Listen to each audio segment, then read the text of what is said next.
વલસાડના ગુંદલાવ બ્રિજ નજીક ગમખ્વાર અકસ્માત. ટેમ્પોની બ્રેક ફેલ થઈ જતા નંદાવલા ખાડીના પુલ સાથે ધડાકાભેર અથડાયો.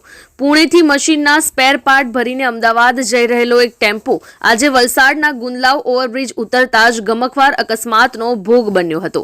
ટેમ્પોની બ્રેક અચાનક ફેલ થઈ જતા તે અનિયંત્રિત બની ગયો હતો અને નંદાવલા ખાડીના પુલ સાથે ધડાકાભેર અથડાયો હતો. ઘટના સ્થળ પરથી મળતી માહિતી અનુસાર ટેમ્પો નંબર GJ23AW 1586 પુણેથી અમદાવાદ તરફ જઈ રહ્યો હતો.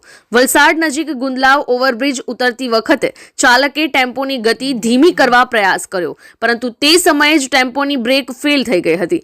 બ્રેક ફેલ થતા ટેમ્પો બેકાબુ બનીને રોડની સાઈડે ઉતરી જઈ અંતે તે નંદાવલા ખાડીના પુલના દિવાલ સાથે જોરદાર ટકરાયો હતો. ટેમ્પોની ટક્કર એટલી જોરદાર હતી કે આગળના ભાગને ભારે નુકસાન થયું હતું. જો કે અકસ્માત એટલો ભયાનક હોવા છતાં ટેમ્પો ચાલકનો આબાદ બચાવ થયો હતો. અકસ્માતની ઘટનામાં ટેમ્પો ચાલકને સામાન્ય ઈજાઓ પહોંચી હતી. ઘટનાની જાણ થતાં જ સ્થાનિક પોલીસ અને હાઈવે પેટ્રોલિંગની ટીમ તાત્કાલિક સ્થળ પર પહોંચી ગઈ હતી.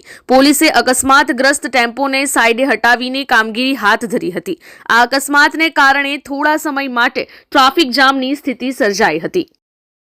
અમારી લાઈવ ન્યૂઝ 24 ચેનલને સબસ્ક્રાઇબ કરો. બેલ આઇકોન દબાવો જેથી આવનાર ન્યૂઝ અપડેટ્સની નોટિફિકેશન આપ સુધી સૌથી પહેલા પહોંચે.